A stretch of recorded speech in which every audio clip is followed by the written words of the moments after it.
Alright, so we gotta continue on with our little lesson because last time I kind of dropped you off on the cliff. You find out you got some toxic people in your life and you don't really know how to set those boundaries.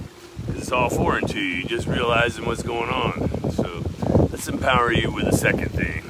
How do you handle when you have these people identified in your life, and really what kind of avalanche does this cause? Because it's not an easy journey, but it's a grateful one, trust me. So when you first find the obvious really big toxic controller in your life and you start to pull on that weed, meaning we start to set some boundaries. And let's talk about how we do that. Okay, when we start to set boundaries, we want to do it in a way that is true to who we are, not the way we've been living by this other toxic person's definition of what is good and bad and ugly. So we want to make sure we do this with kindness, caring, and self-love. We want to start leading our life as an example of who we really are. And so with that, what we want to do is start with the foundation. The foundation of any healthy relationship is healthy communication. Now, we already understand this person does not have that capability, but we first need to stand for us with integrity. And so we need to set the boundary. We need to be clear with this toxic person how they have been impacting us and how that's no longer acceptable. Now, if we're genuinely clear and we know it within us, it doesn't matter how they take it. The way they respond is their response and their responsibility. The way we respond is ours. We're going to stand in our truth now. We're going to be a loving, kind, caring person that doesn't judge everybody that comes within our path and kick everybody out of our life that's nurturing. You know what I mean? So we're going to do this with love, kind, and caring. And once we've communicated it clearly, then they cross the boundary. Well, what do we do then? Well, that's a choice. You got to go, okay, well, I can communicate it again, or I can be done. And I can close the door and give them the key and say, hey, when you can show up right, then come back. But don't come back before then.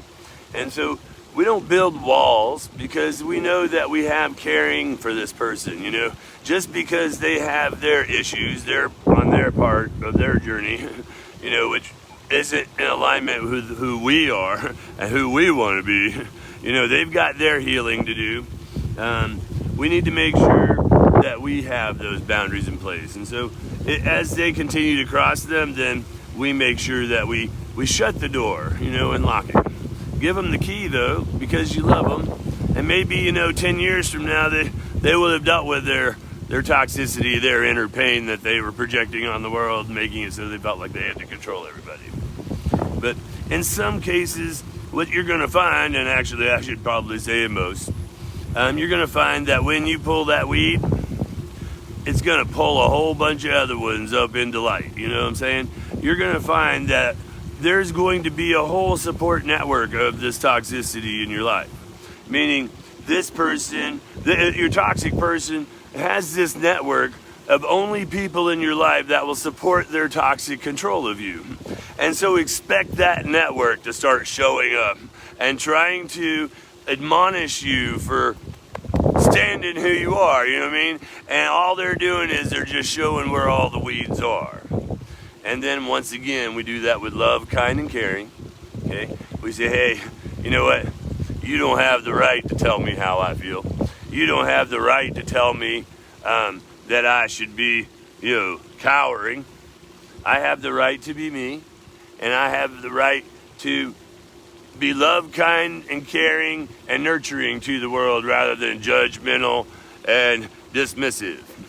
And it's a difference in how you open your eyes in the morning. You can open your eyes where you're a loving, caring, I want to give to the world person. How do I contribute?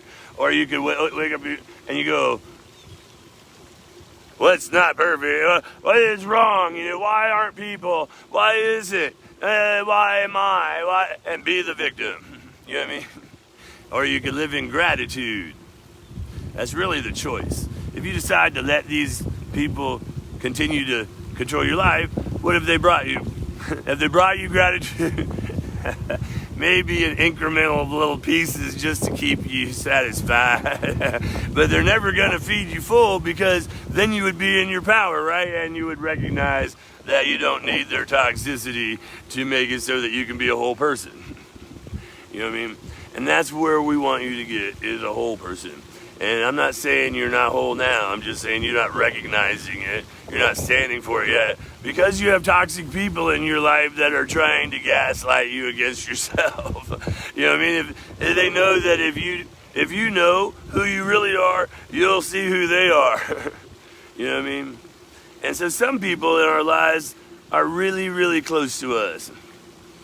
Oftentimes our parents, especially in this time, because we're in a time of cycle breakers, you know what I mean? So we're recognizing the toxicity that we grew up in. And don't think I'm not grateful for the childhood I had, because I had a special childhood. I had a lot of benefits. And, you know, there's always positives and negatives in the world. But I did realize as I grew up that my family was toxic. And their toxicity goes in a lot of ways, but I'll tell you the primary thing I wanted to mention about it.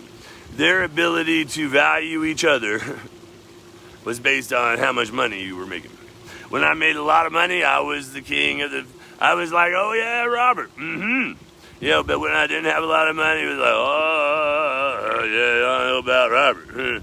And you know, that's not the way we value each other, because every single one of us has had a good day and a bad day. And the people that don't stand behind you when you're having your bad day, what does that say about them? Are those really valuable? You know, and sometimes we find it's our own family. Like I remember when I had this big glass office, you know, in this big building. I had a beautiful job, and my office was so big. I had 2 glass walls, right? And I had 3 desks, my desk, and I had 2 other desks, because I figured I got so much room. As the people that I have commuting around the country, I could have them drop in and kind of park themselves in my office when they visit, and I can pick their brain. I'm always wanting to learn, you know, and I want to feel what people are feeling. And so my dad showed up, and I was like, this time he's going to be proud of me. You know, I was still at that point in my life where I was looking for that validation outside myself. And I wanted to, you know, have my parent be proud of me. Yeah, so I brought him in my office, and you know what I saw on his face? Competition. He was upset. He wasn't proud of me. He was upset that he's got all these doctorate degrees and whatnot, and he never had a beautiful office like I had. Isn't that sad? But it was a wake-up call. It was a gift. And so I give boundaries now to everybody in my family according to their level of toxicity. And you know that's hard, because I love them dearly. But I love me more. And you know how much healthier I feel now that I have those boundaries in place. And realize those doors are open. I still send them loving, caring, nurturing messages just like I'm giving you right now. But I don't let them in. I don't let their judgment in. I don't let their judgment love in anymore. You know? The truth is, they do not know me. And the truth is, the people that are toxic in your life, they don't know you. They never took the time. Yeah.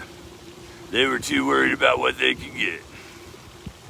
You know, we got to let that go. It hurts. It hurts a lot when you let people go that you love. And pain doesn't necessarily go away. But I'm going to tell you that the joy of being yourself and living in gratitude and letting yourself have a healthy conversation with our Heavenly Father on a regular basis, and just following your path rather than being manipulated and controlled, it's a big difference. The amount of joy that you have waiting for you is massive, massive. So you have to walk through this pain. And I know it's hard because I have walked it. But it's for you. This is your life. Are you going to live your life and then at the end of it go, well, I made everybody else happy? Or are you going to live your life and say, I lived happy. I nurtured so many people. I made a difference in a positive way in so many lives. Or are you going to say, Well, my controller was satisfied with my performance. You don't have to be mean about it. Even if you feel angry about what this person has robbed you of, so far in your life, as you start to recognize it, you start to see the food on your face. You might see a few crumbs over here that you didn't recognize too. So, as your vision becomes more clear, don't let that create anger, animosity towards anybody. Realize hurt people, this controller in your life and the other ones that will appear as you start to pull your weeds are hurt people. If they weren't hurt, they wouldn't be treating people the way they are. So ask for forgiveness for them and yourself with our Heavenly Father, and then forgive yourself too. Because we can blame ourselves once we realize we've been a victim for so long. But just realize it was a gift. The journey that you have traveled as you wake up now and you take control of your power will give you empathy for others that are stuck where you are or where you have been. All of the journey is a gift. And if you can hold that gift to yourself, but if you open your shutters and you start to help other people with your empathy and your knowledge that you gain from your journey, your gift will really, really bless you. So that's all I got for this one. So set your boundaries. You don't necessarily have to cut people completely out of your life. Okay? Let's use our inner guidance. Trust you. I'm not telling you kick anybody out of your life. I'm telling you how to trust you, because you have had somebody tell you that you couldn't trust you for so long. It's time to take your life back. I love you very much. Watch these videos again and again if you need to. My love for you will sink in, I promise.